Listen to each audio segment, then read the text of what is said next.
Halo, selamat pagi David. Salam sehat untuk kita. Hari ini kita akan belajar pendidikan agama Katolik. Baik, sebelum kita memulai pembelajaran agama kita pada hari ini, mari kita buka dengan berdoa. Mari kita siapkan hati kita untuk memulai berdoa. Dalam nama Bapa dan Putra dan Roh Kudus, amin. Bapa di surga, terima kasih ya Bapa buat berkat-Mu pada pagi hari ini. Sebentar lagi kami akan memulai pembelajaran agama kami, berkati kami. Demi Kristus Tuhan dan pengantara kami, amin. Dalam nama Bapa dan Putra dan Roh Kudus, amin. Baik, Ibu harap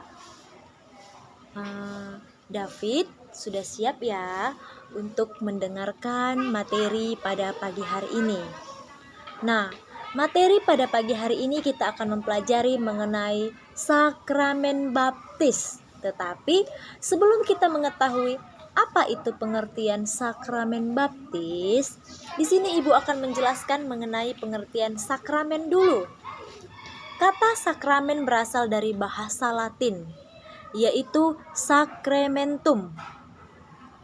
Ialah hal-hal yang berkaitan dengan yang kudus, yaitu yang ilahi. Sakramen juga berarti tanda keselamatan Allah yang diberikan kepada manusia, yang diberikan kepada kita. Karena sakramen ini adalah sebagai tanda dan sarana keselamatan, maka menerima dan memahami sakramen hendaknya ditempatkan dalam kerangka iman dan didasarkan kepada iman.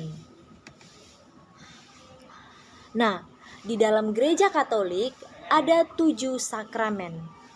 Apa itu ketujuhnya, Bu? Di sini Ibu akan menjelaskan mengenai ketujuh sakramen. Sakramen yang pertama adalah sakramen baptis. Lalu yang kedua, sakramen ekaristi. Yang ketiga, sakramen krisma.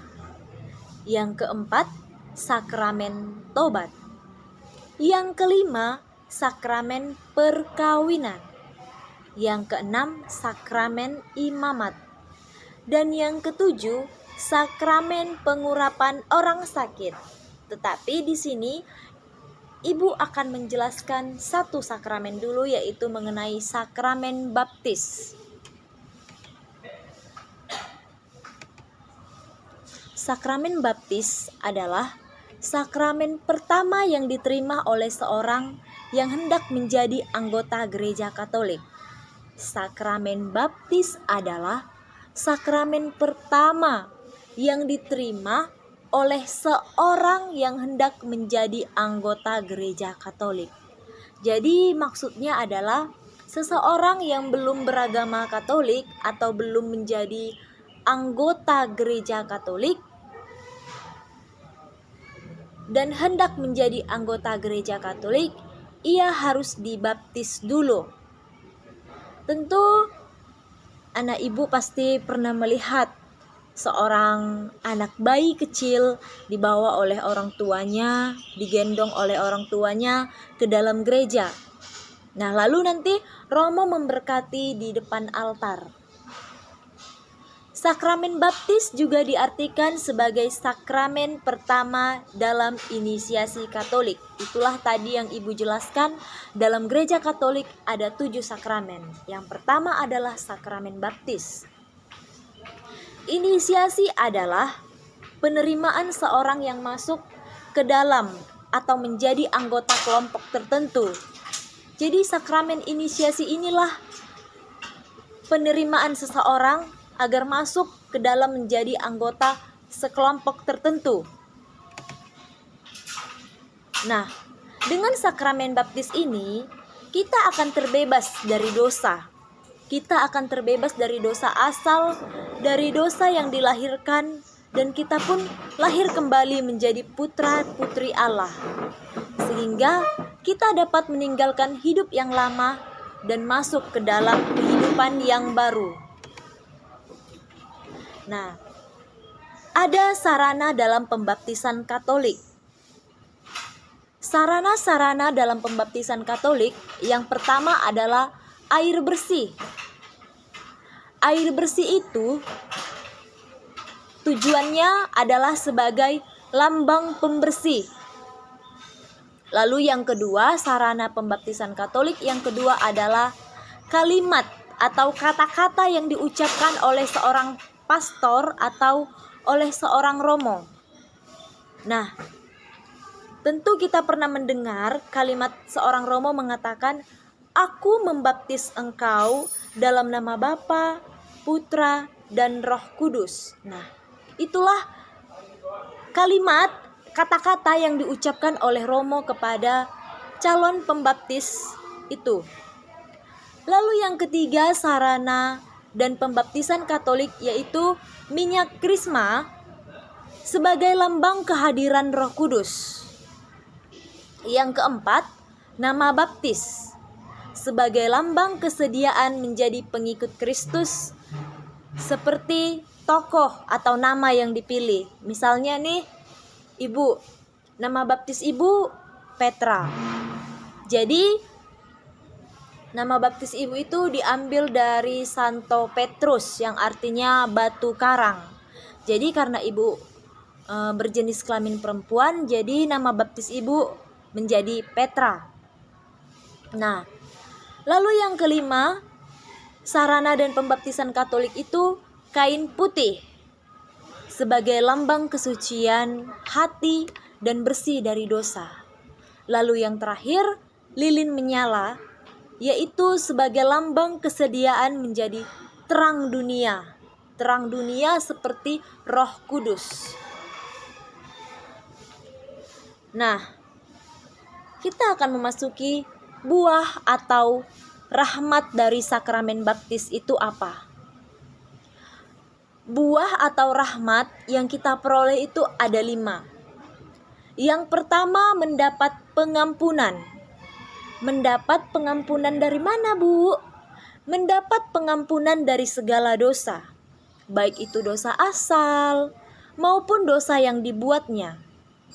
Yang kedua, menjadi ciptaan baru dan dilantik menjadi anak Allah. Jadi setelah dibaptis kita akan menjadi ciptaan yang baru. Karena kita sudah dilantik atau sudah sah menjadi anak Allah dalam anggota gereja Katolik. Lalu yang ketiga, diterima dan digabungkan menjadi anggota gereja. Kita diterima dan digabungkan menjadi anggota gereja. Lalu yang keempat, memperoleh rahmat pengudusan.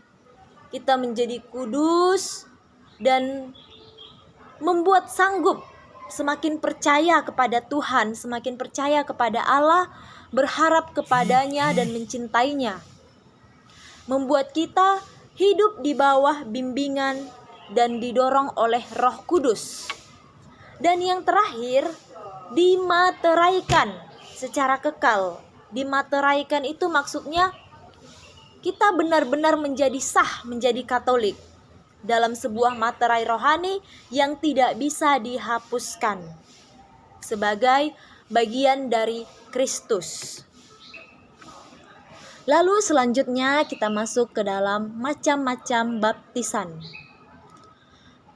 Macam-macam baptisan itu ada 4. Yang pertama, baptisan bayi. Baptisan bayi iaitulah yang pertama kali diterima pada saat masih bayi. Lalu yang kedua, baptisan dewasa, yaitu baptisan yang kita terima saat kita sudah dewasa. Lalu yang ketiga, baptisan rindu. Baptisan rindu itu saat seseorang ingin dibaptis dan ingin menjadi anggota gereja Katolik, menjalani masa katekumenat, namun sebelum dibaptis ia sudah meninggal, maka ia sudah menerima baptisan rindu.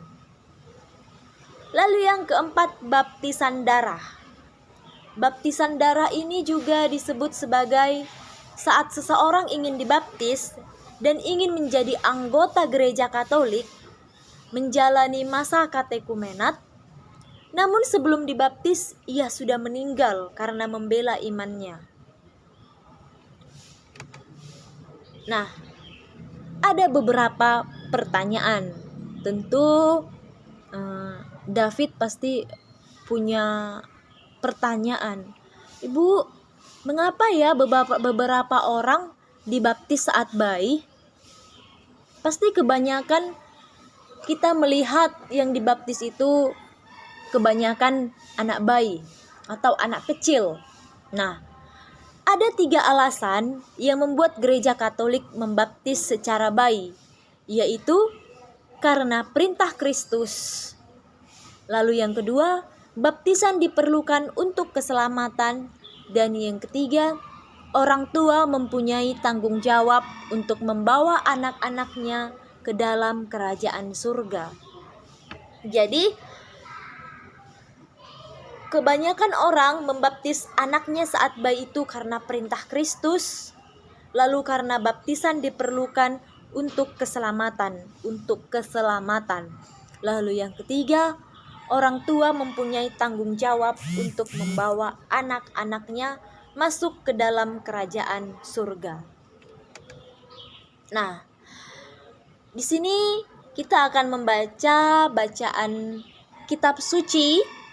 Bisa dibuka Alkitabnya yang diambil dari Markus 1 ayat 9 sampai dengan ayat 13. Baik, Ibu akan membaca secara pelan-pelan. Yesus dibaptis.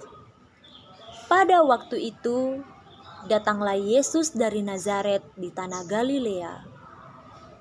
Dan ia dibaptis di sungai Yordan oleh Yohanes. Pada saat itu, ia keluar dari air, ia melihat langit terkoyak, dan roh seperti burung merpati turun ke atasnya. Lalu terdengarlah suara dari surga, "Engkaulah anakku yang kukasihi, kepadamulah aku berkenan." Segera sesudah itu, roh memimpin dia ke padang gurun. Di padang gurun itu, ia tinggal 40 hari lamanya, dicobai oleh iblis. Ia berada di sana di antara binatang-binatang liar dan malaikat-malaikat melayani dia. Demikianlah sabda Tuhan. Terpujilah Kristus. Baik, dalam bacaan kitab suci yang baru saja kita dengarkan, di sini Yesus dibaptis di sungai Yordan. Nah, tetapi Ibu ada 4 pertanyaan untuk anak Ibu. Nah, pertanyaan ini silahkan ditulis lalu dikerjakan di buku tugasnya. Lalu nanti dikirimkan kepada Ibu. Pertanyaannya mengenai pembaptisan. Yang pertama, di manakah Yesus dibaptis?